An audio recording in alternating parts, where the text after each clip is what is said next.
इस वीडियो में हम चर्चा करेंगे जो अंग्रेजी कैलेंडर है और हिंदू कैलेंडर के बीच के अंतर के बारे में चर्चा करेंगे कि अंग्रेजी कैलेंडर में क्या अंतर होती है और हिंदू कैलेंडर में क्या अंतर होता है।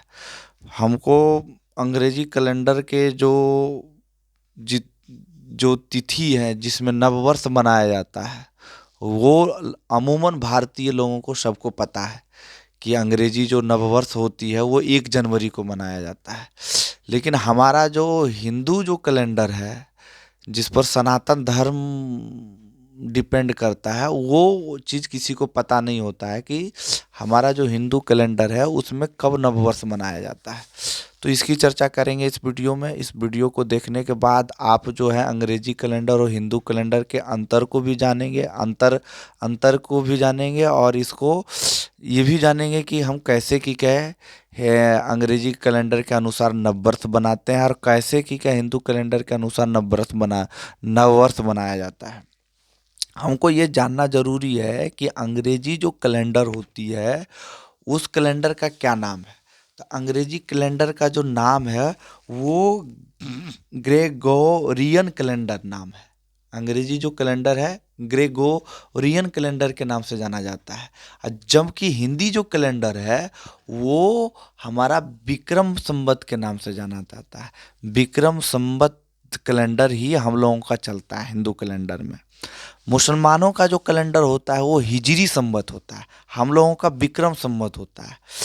अभी जो हमारा जो प्रेजेंट में जिस वीडियो को हम बना रहे हैं ये 2025 में बना रहे हैं। किसके अकॉर्डिंग? तो हम विक्रम उनका ये अंग्रेजी कैलेंडर के अनुसार हम लोग 2025 में है। जबकि हम लोग जो है हिंदी कैलेंडर के अनुसार जो विक्रम संवत है वो 2081 में है। वो 2081 में है। हम 2082 कम बनाएंगे नववर्ष, 2082 मनाएंगे वो 30 मार्च को मनाएंगे। तो हम 1 जनवरी को नववर्ष बनाए थे अंग्रेजी कैलेंडर के अकॉर्डिंग। हम अकॉर्डिंग जो है 30 मार्च को हम हिंदू का जो है नववर्ष मनाएंगे। दूसरी विशेषता ये है कि हमारा जो हिंदू नववर्ष होता है वो चैत्र माह के प्रतिपदा तिथि को मनाया जाता है। हमारे हिंदू कैलेंडर में 12 महीने होता है, चैत्र वैशाख जेठ आषाढ़ सावन भादो आश्विन कार्तिक अगहन पुष, इस तरह करके 12 महीने होते हैं। और हिंदी कैलेंडर में भी 12 महीने, पहले 10 महीने होते थे लेकिन हमारा देखा इसकी ये भी क्या कर दिया, 12 महीने कर दिया। और 12 महीने कर दिया, इसमें जनवरी फरवरी मार्च अप्रैल इनके जो 12 को जो महीना है जनवरी फरवरी ये रोमन देवता के नाम पर पड़ा हुआ है। और हमारा जो वो है वो 12 महीना किसी देवता के नाम पर नहीं पड़ा है, लेकिन हमारे जो दिन जो होते हैं 7 दिन वो हमारे देवता के नाम पर पड़े हुए हैं, जो कि सोम मंगल बुध से शुरू होता है। दूसरी बात है कि हमारा जो ये जो अंग्रेजी कैलेंडर है इस अंग्रेजी कैलेंडर में क्या होता है, जो हमारा जो दिन गिनते हैं इसमें 365 दिन और 366 दिन। 365 दिन को साधारण वर्ष के नाम से जाना जाता है जबकि 366 दिन को लीप वर्ष के नाम से जाना जाता है, ग्रेगोरियन कैलेंडर। इसी कैलेंडर के अनुसार हमारा रीजनिंग भी बनता है, कंपटीशन के रीजनिंग भी बनते हैं।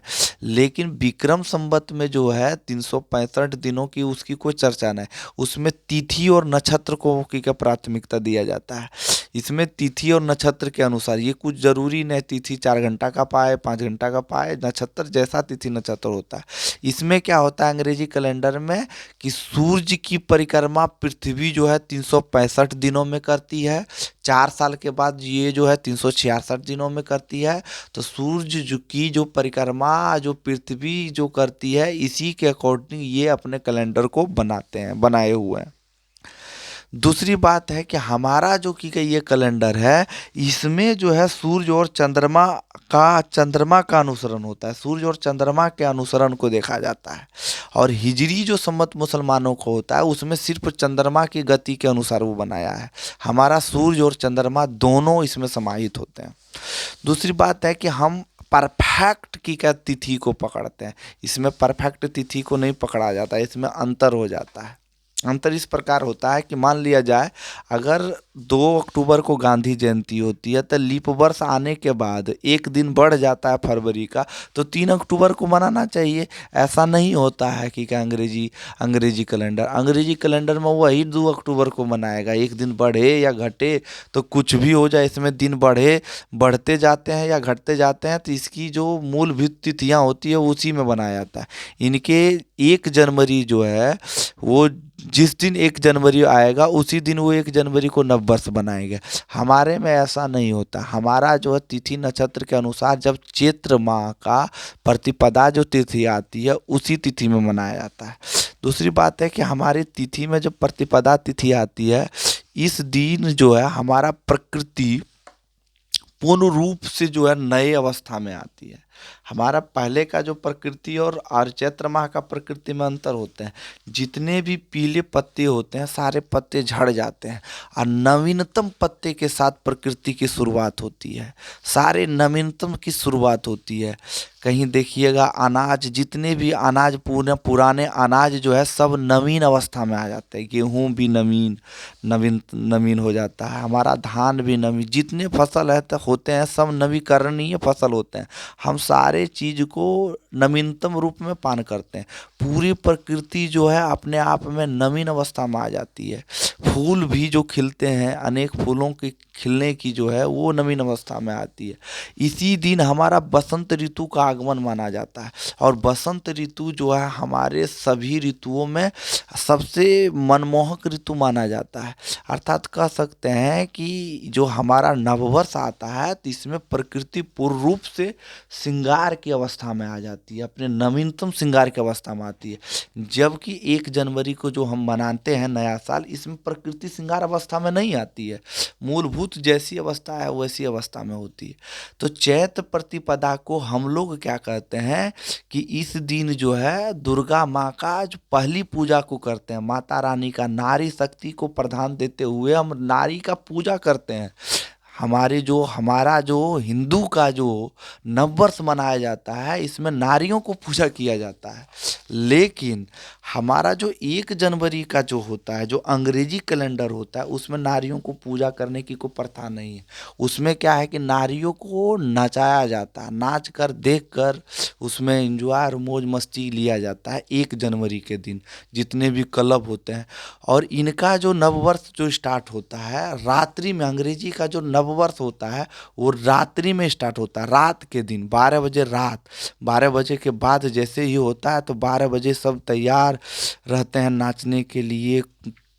और कि क्या है, मियाज को रंगीन बनाने के लिए वो लोग अपने मियाज को रंगीन बनाने के लिए कि क्या है, इस 1 जनवरी को नववर्ष के रूप में लेते हैं। इसमें नारियां जो है अपने न्यूनतम कपड़े को पहन कर के क्या है डांस और कलाकृतियां करती है। लेकिन हमारा नववर्ष जब स्टार्ट होता है चैत्र प्रतिपदा तिथि को, जो अब की बार 2025 में 30 मार्च को आएगी, इसमें नारियों का सम्मान दिया जाता है, नारियों को इज्जत दिया जाता है, नारियों को पूजा किया जाता है। नारियों को सर्वांग कपड़े, जितने जो कपड़े उनके हैं उन कपड़ों के साथ क्योंकि उनको पहनाया जाता है। और सभी लोग, कहा जाता है ब्रह्म पुराण के अंतर्गत कहा जाता है, धर्माचार्यों का मानना है, हमारे जो सनातनी धर्माचार्य हैं उनका कहना है कि जो जो हमारे हमारे जो ब्रह्म पुराण के अंग जब हमारा प्रतिपदा तिथि, चैत्र प्रतिपदा तिथि को जो भी सनातनी लोग, जो सनातन में आस्था रखने वाले जो हैं, जो उस दिन जो नववर्ष मनाते हैं, उस दिन पूजन पाठ जो करते हैं, उस दिन जो मांगलिक कार्य करते हैं, वो सबसे ज़्यादा फलदायी होता है, शुभदायी होता है। उस दिन हमको, क्योंकि इसी दिन हमारा प्रकृति भी नई अवस्था में आती है, प्रकृति भी अपना नया अवस्था में, प्रकृति का डीएनए जो होता है वो नवीनतम होता है। प्रकृतम एक नए उभार में आती है और नई वातावरण के रूप में। और हमारा जो नववर्ष होता है, अंग्रेजी का तो रात में होता है, हमारा जो नववर्ष होता है सूर्य की जो किरनी, उदित जो किरण होती है, उस सूर्य के उदित किरण के साथ मनाया जाता है। हमारी जितनी भी तिथियां हैं सूर्य के उदया तिथि के अनुसार मनाते हैं। सूर्य के सूर्यास्त तिथि को नहीं मनाया जाता है, हम लोग उदया तिथि को महत्व देते हैं। तो इसीलिए हम लोग उदया तिथि को ही कि क्या अपना जो है कि क्या नववर्ष स्टार्ट करते हैं। जैसे ही सूर्य की पहली किरण होती है उस दिन स्टार्ट करते हैं। उस दिन जो हम अपने घरों में अगर अगर कोई भी मांगलिक कार्य करते हैं, पूजन जग जाजन करते हैं, तो वो अत्यंत फलदायी माना जाता है। लेकिन अगर 1 जनवरी को हम कर लिए हैं तो वो फलदायी होता है, लेकिन वो आंशिक होगा, पूर्णतः फलदायी आपका नहीं होगा। वो आप जो 1 जनवरी माना है वो क्रिश्चियनिटी है, वो लोग क्रिश्चियन लोग मनाता है, वो रात को मनाता है। और रात वाली तिथि हमारे लिए फलदायी नहीं होती है। हमारी जब भी होगी तो वो दिन वाली होगी। इस ये चीज़ का अंतर होता है। दूसरी बात का अंतर होता है कि अभी उसके अनुसार हम 2025 में पहुँचे हैं, और हमारी जो तिथि है वो 2082 में प्रवेश करेगी। अर्थात हम कह सकते हैं कि अंग्रेजी जो है नववर्ष बनाने की जो तिथि है वो शायद 1582 ईस्वी में शुरू हुआ था। और 1582 ईस्वी में जो शुरू हुआ था, इसका जो मूल कारण था, जूलियस सीजर ने 1 जनवरी की शुरुआत की थी 1500 ईस्वी में। 1500 ईस्वी में उन्होंने शुरुआत की थी, 1542 ईस्वी में उन्होंने शुरुआत की थी। लेकिन वो और ग्रेगोरियन कैलेंडर की मान्यता जो है 1582 ईस्वी में इसको दी गई थी। तो 1 जनवरी 1582 से जैसे ही पीछे जाइएगा तो पहले जो है प्रकृति के अकॉर्डिंग हम लोगों का जो कि क्या नया साल होता है वो प्रकृति के अकॉर्डिंग अकॉर्डिंग बनाते हैं, प्रकृति के अनुसार हम लोग की क्या बनाते हैं। प्रकृति का नया सृजन होता है तब हम लोग नया वर्ष बनाते हैं। तो पहले जो बेबीलोन शहर होता था रोम का, जो कि क्या पहले जो कि क्या अंग्रेजन लोग जो थे वो भी प्रकृति के अनुसार मनाते थे 1582 से पहले। यानी मान लिया जाए 1581 1580 में वो लोग भी की क्या चैत प्रतिपदा को मनाते थे। लेकिन 1582 के बाद उन्होंने हमारी जो पुरानिक जो थी उसको ख़त्म कर दिया, और वो अपनी की क्या पद्धति को अपना लिया, जिसमें वो रात को बनाने लगे। हम लोग अभी भी दिन दिन में बनाते हैं। हमारी सनातन जो थी पुरानी पुरानी सनातन थी। 100 से संसार होता था, सनातन पूरे संसार में फैला होता। लेकिन धीरे धीरे धीरे धीरे धीरे धीरे धीरे कलयुग के कारण ये सिमटते सिमटते अब भारत भर में ही निहित है। और भारत भर में अब गिने चुने लोग जो है धर्माचार्य जो है जानते हैं, वो ही की क्या जानने के फलस्वरूप जो है चैत्र प्रतिपदा को नववर्ष हिंदू नववर्ष बनाते हैं। बाकी बात जिसको मालूम नहीं है तो हिंदू नववर्ष मनेबो नहीं करता है। तो ये चीज़ का हमारा ये दोनों में जो है डिफरेंस होता है। तो ये चीज़ को हमको याद रखना। दूसरा बड़ा डिफरेंस हम ये बता देते हैं कि हमारा जो विक्रम संवत्सर है जिसके अनुसार हिंदू जो नववर्ष बनाता है, इसको संविधान का दर्जा नहीं मिला गया। ये संविधान का दर्जा मिलने वाले थे, लेकिन उस समय मिलने वाला था, लेकिन उस समय जो हमारे की क्या देश के जो प्रधानमंत्री जो तत्कालिक जो प्रधानमंत्री पंडित जवाहरलाल नेहरू थे, उन्होंने इसका बोला कि नहीं नहीं भाई, इसको नहीं मनाया जाए, संवत्सर को नहीं लिया जाए, विक्रम संवत्सर छोड़ दिया जाए, वो ठीक नहीं होगा। बहुत लोग जो है इस पर फोकस किया, नहीं नहीं नहीं यही बनाया जाए, ये हमारे लिए अच्छा होगा। क्योंकि हम बाकी जितने भी देश हैं, भारत में जितने देश हैं, आज़ाद हो जाने के फलस्वरूप आज़ाद हो जाने के फलस्वरूप जितने देश हैं सारी गुलामी के चिन्ह को मिटा दिया। लेकिन भारत एकमात्र देश है जो कि गुलामी चिन्ह को अभी तक कायम रखा है। पंडित जवाहरलाल नेहरू कहा कि नहीं नहीं बनाया दिया जाए, तो इसको संवैधानिक दर्जा प्राप्त है ग्रेगोरियन कैलेंडर को, अंग्रेजी कैलेंडर को, जिसके कारण हम लोग हमारी जितने भी की क्या सरकारी छुट्टियां हैं, सरकारी कामकाज है, यही ग्रेगोरियन कैलेंडर पर चलता है। लेकिन जो विक्रम संवत का जो कैलेंडर है, ये जो हिंदू कैलेंडर है, इसकी मान्यता संविधान में नहीं दिया गया है। अब हम लोग क्या करते हैं कि जितने भी की क्या तिथियां होती है, कुछ कुछ जैसे शादी की तिथि, मुंडन की तिथि, सब ये लोग जो है हम लोग पंचांग के अनुसार देख के करते हैं। लेकिन ये जो डेट जो बैठा जाता है वो ग्रेगोरियन कैलेंडर के अनुसार ही डेट को बैठाया जाता है। लेकिन हम लोग चलते हैं, जिसके कारण ये कैलेंडर हमारे लिए बहुत ज़्यादा हावी हो गया, क्योंकि संविधान में पड़ा हुआ है। और संविधान में अभी भी है।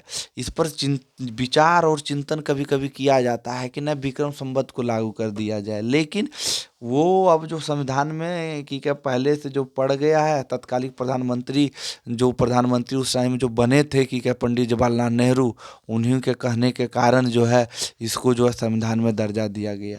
संविधान में दर्जा इसको कब और कैसे दिया गया, इसकी भी चर्चा हम एक नेक्स्ट वीडियो में करेंगे। धन्यवाद। वीडियो थोड़ा लंबा होते जा रहा है, वीडियो क्वालिटी अच्छी नहीं है, लेकिन आवाज़ की क्वालिटी को हम सुधारने का प्रयास करेंगे, जो होगा साझा करेंगे। धन्यवाद।